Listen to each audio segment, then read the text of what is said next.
Bonjour, ce matin il est 8h30 sur Radio Europe, je suis ravie de vous retrouver. Aujourd'hui on parle d'une personnalité aux multiples facettes, à la fois homme politique investi, écrivain percutant et journaliste hors pair. Benjamin Constant, 1767-1830, a eu un énorme impact sur son époque par trois aspects.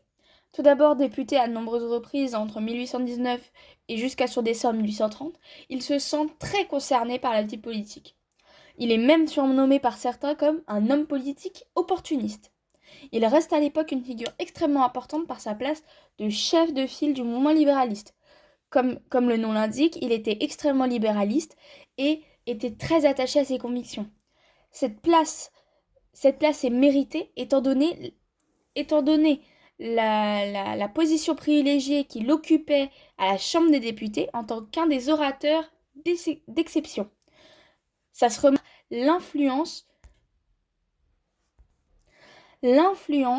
qu'a eu l'un de ses discours, son plus connu, de la liberté des anciens comparée à celle des modernes. D'où vient d'ailleurs cette citation ? Le but des anciens était le partage du pouvoir social entre tous les citoyens d'une même patrie. C'était là ce qu'ils nommaient liberté. Le but des modernes est la sécurité dans les jouissances privées, et ils nomment liberté les garanties accordées par les institutions à ces jouissances.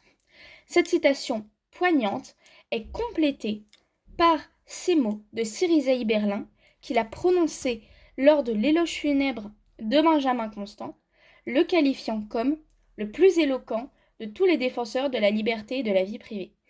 Effectivement, Benjamin Constant était extrêmement attaché à ces principes-là, que chaque individu ait la liberté et le droit à la vie privée.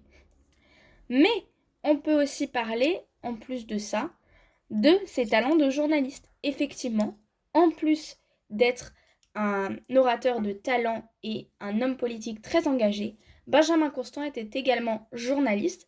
Il utilise d'ailleurs ses compétences pour publier des articles en accord avec ses convictions politiques et croyances religieuses, donc comme le libéralisme, dont de violents réquisitoires qu'il développait en fonction de s'il était pour les réformes politiques ou contre.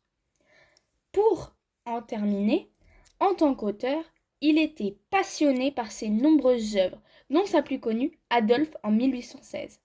Il va beaucoup influencer les générations à venir. Et aujourd'hui, il en reste encore des traces. Merci à tous d'avoir écouté ce podcast. On se retrouve la semaine prochaine, même jour, même heure. Au revoir.